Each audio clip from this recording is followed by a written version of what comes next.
A'udhu billahi minash shaitanir rajim. Bismillahir rahmanir rahim. In the name of Allah, most gracious, ever merciful. Distinguished guests, ladies and gentlemen, Assalamu alaikum wa rahmatullahi wa barakatuhu. May peace, mercy, and blessings of Allah be upon you all. United, we are stronger. In the world where divisions are seemingly increasing the day, establishing unity amongst humanity has become ever more important. And the more important it gets, the more elusive it seems to get. For this reason, this event was organized, and your attendance matters a lot. Today we have gathered, we have united to show our common commitment to uniting upon the desire and willingness to work towards peace in this world that we share. We are all here today to raise our voices for peace. And as we think and ponder over how we can establish peace in the world, I can think of no better voice than His Holiness the Caliph Hazrat Mirza Masroor Ahmad, may Allah be his helper, the worldwide head of Ahmadiyya Muslim Jamaat.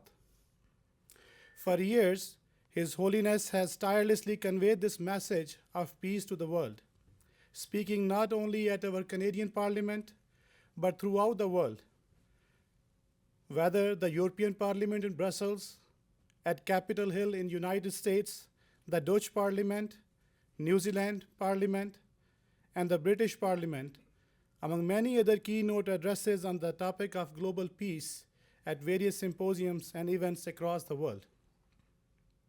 Suffice to say that His Holiness Hazrat Mirza Masroor Ahmad has been serving as an ambassador of peace to not to a single country, but to the entire world. His Holiness is not motivated by political interests or by desire of power, land, or wealth. As an ambassador of peace, His Holiness seeks something which is far beyond any material gain. He seeks to see the world establish such peace that our future generations will thank us for. His Holiness, the Caliph, has been vocal about the dire need for peace to be established before the world reaches a stage of utter catastrophe and destruction. He has communicated to the leaders of the world's major powers that peace and justice are the pressing need of the hour. In a letter to our Prime Minister of Canada in 2020, His Holiness, may Allah be his helper, wrote, "Your government should strive to ensure the peace and security of society, both within your country and at a broader international level. I sincerely request that you uphold the demands of the justice and integrity by seeking to fulfill the rights of your own people and of the all other nations." Then in letter to the Israeli Prime Minister, written in 2012, His Holiness said, "As a Prime Minister, it is your duty to protect the life of your nation. The current circumstances of the world indicate that a world war will not be fought between only two countries. Rather, blocs will come into formation. The threat of a world war breaking out is a very serious one.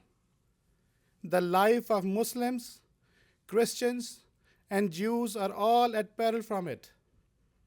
If such a war occurs, it will result in a chain reaction of human destruction. The effects of this catastrophe will be felt by future generations, who will either be born disabled or crippled. This is because, undoubtedly, such a war will involve atomic warfare. Hence, it is my request to you that instead of leading the world into the grip of world war, make maximum efforts to save the world from a global catastrophe.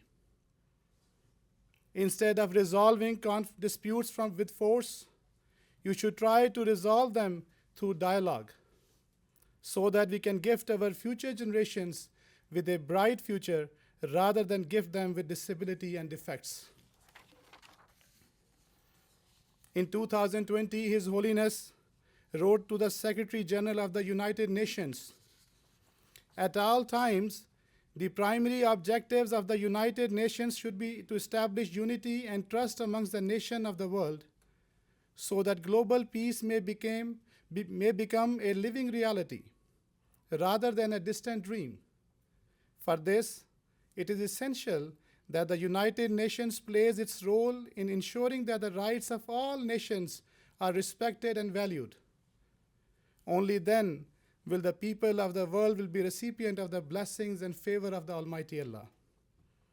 Dear audience, this is but a glimpse into the efforts of His Holiness to try and draw the world's attention towards establishing peace through justice, which can ultimately be achieved by establishing unity.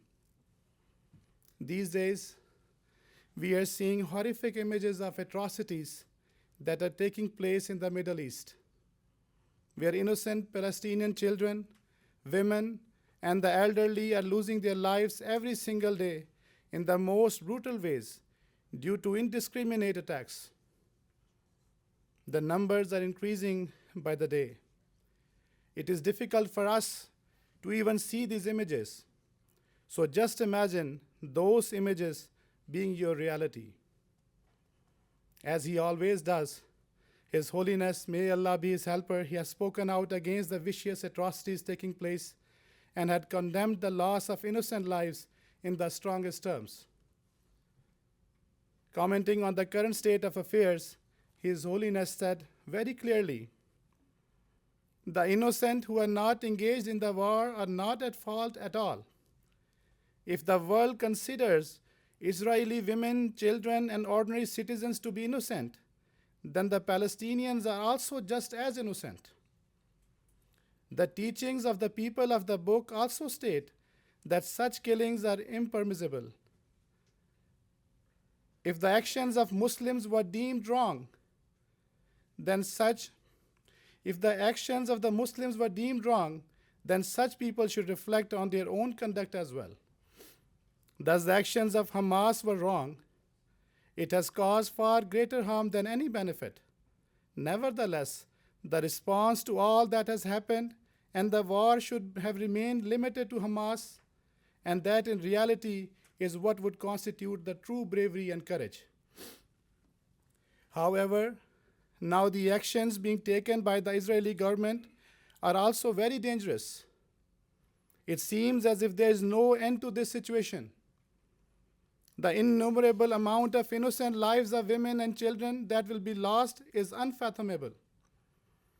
His Holiness continued, "The Palestinian ambassador, head of the Palestinian mission to the UK, gave a television interview here, perhaps to the BBC, and in response to a question said that Hamas is a militant group, not a government, and it has no connection to the Palestinian government. At the same time, he raised the question, and rightfully so, that if true justice were to be established, then such things would not transpire. If major powers did not have double standards, then such restlessness and warfare in the world could never happen. Hence, if these double standards were eliminated, then it would bring an end to such wars. The major powers have put justice aside and are uniting in taking harsh measures against Palestine. These people simply follow the rule of might is right. They will bend before anyone who has worldly wealth. The major powers are bent on fanning the flames of war rather than putting them out. They do not wish to end the warfare. After the First World War, the major powers created the League of Nations to bring end to the wars. However, due to not fulfilling the demands of justice and failing to establish its authority, it proved unsuccessful. Consequently, the Second World War broke out, and it is said that more than 70 million lives were lost. The same is happening now with the United Nations. It was created to establish justice in the world, support the oppressed, and to try and bring an end to wars. However, these are all far from being reality. Everyone is simply concerned with their own interests.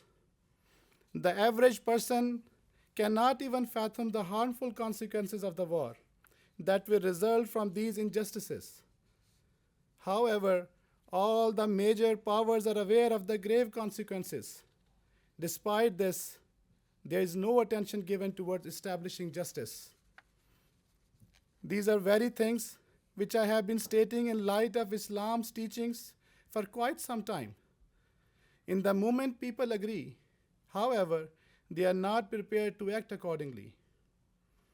Then he further states, until someone does not have the courage to try and bring an end to this war, they are responsible for lending the world towards ruin. Representatives of the Israeli government say that Hamas killed their innocent civilians, so they will take revenge. However, this revenge has now exceeded all limits. 4 to 5 times more Palestinians' lives have been lost compared to the reported numbers of Israelis who lost their lives. If their target is to eradicate Hamas, as they claim, then they should fight directly with them. Why are they targeting women, children, and elderly? Furthermore, they have deprived civilians of water, food, and medical aid. This is where all their claims of human rights and the rules of war of the nations have faltered. Then Hazrat Mirza Masroor Ahmad prays that may Allah the Almighty enable the major powers to establish justice on both sides and thereby establish peace. It should not be that they lean towards one side and thus usurp the rights of other side. May they not commit injustices and cruelties. May God grant them reason and understanding so that rather than leading the world to destruction, they seek to save the world from destruction. We should lay great focus on our prayers. We should pray for the end of this oppression and strive to end it in our remits. And may Allah bestow wisdom upon the world. Ameen. May Allah the Almighty grant us the opportunity to witness peace and security in the world.